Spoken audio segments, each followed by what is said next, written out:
இது உங்கள் கரண் பார்ப்போம் யூடியூப் சேனல்.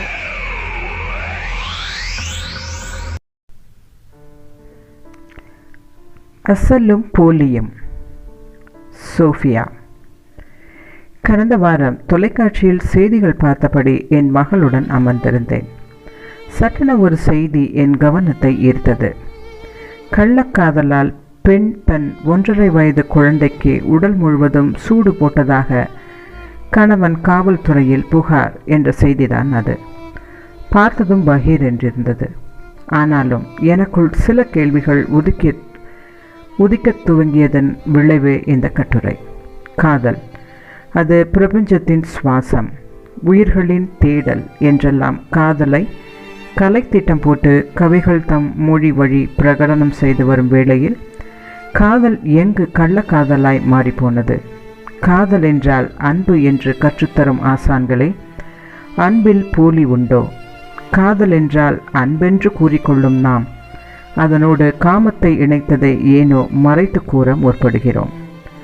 காதல் உலகை கட்டியமைக்கும் கயிறு என்றால் அந்த கயிறு ஒரு குடும்பத்தை ஏன் கட்டவிழ விடுகிறது? குடும்ப சூழலில் போலிகளாய் நாம் மாறிப்போன பின்னர் காதலை மட்டும் உண்மையை அரிதாரமாய் பூசிக்கொள்ளும்படி அழைப்பது நம் முட்டாள்தனம் அல்லவா? ஆக அன்பும் காமமும் இணைந்ததுதான் காதல் என்றால் அதை ஒருவருக்கொருவர் பரஸ்பரம் பகிர்ந்து கொள்வதில் என்ன தடை இருக்க முடியும்?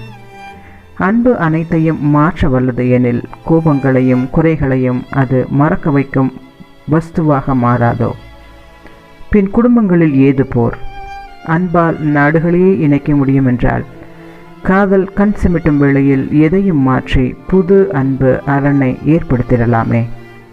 காதல், அதாவது அன்பு எங்கு தோற்று போகிறது?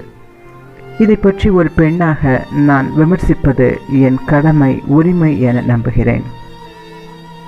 காதலனுக்காகவோ காதலிக்காகவோ கால் கடுக்க நின்றவர்கள் நீதிமன்றங்களில் கலவரத்தோடு நிற்கிறார்களாம், கூறுகிறது புள்ளிவிவரம். அன்று கண்கள் வழங்கிய காதலுக்காக காத்து கிடந்தவர்கள் திருமணத்திற்கு பிறகு பொறுப்புகளோடும் கடமைகளோடும் புதிய வடிவம் கொள்ளும் காதலுக்காக காத்திருக்க முடிவதில்லை. இதுவே கள்ளக்காதல் என்ற சொல் அகராதியில் இடம் பிடிக்க முதல் காரணம் என்பேன் நான்.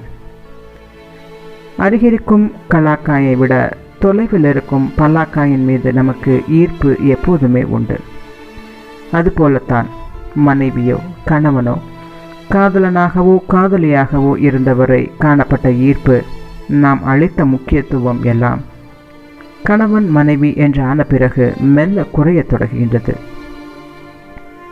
பல உறவுகளோடு பகிர்ந்த தன் அன்பை, பாசத்தை ஒருவரோடு சுருக்கி தன் உலகமே இவர் என்று கருதி புது மன வாழ்வை துவக்கும் இரு பாலரும் பிழைப்பிற்கான தேடலில் காதல் தொலைந்து போவது பற்றி மறந்து போகின்றனர். வாய்ஜாலங்கள் மட்டுமே மனித வாழ்வை நிறைவு செய்து விடாது. சாப்பிடு என்று சொல்வதால் பசி அடங்கிவிடுமா என்ன? அதுபோலத்தான் நான் உன்னை நேசிக்கிறேன் என்றதும் மனம் நிறைந்து விடாது. உற்ற காலத்தில் வெளிப்படுத்தாத எந்த உணர்விற்கும் அர்த்தமில்லை. மனிதனது வாழ்வு ஒரு முறைதான். இதில் பலதரப்பட்ட கடமைகளும் தேடல்களும் நம்மை விடாமல் துரத்தி கொண்டிருக்கின்றன. ஒருவருக்கொருவர் சார்ந்து வாழ கற்றுக்கொண்ட மனித குலத்தின் இரு பெரும் பிரிவுகளும் தன் எதிரணியை தனக்கு துணையாக வரித்து கொண்டு வாழ்க்கையை செலுத்துதல் என்பது இயற்கையின் நியதி. அதனால் தான் ஆணின் பலமாக பெண்ணையும் பெண்ணின் பலமாக ஆணையும் இயற்கை நியமித்தது.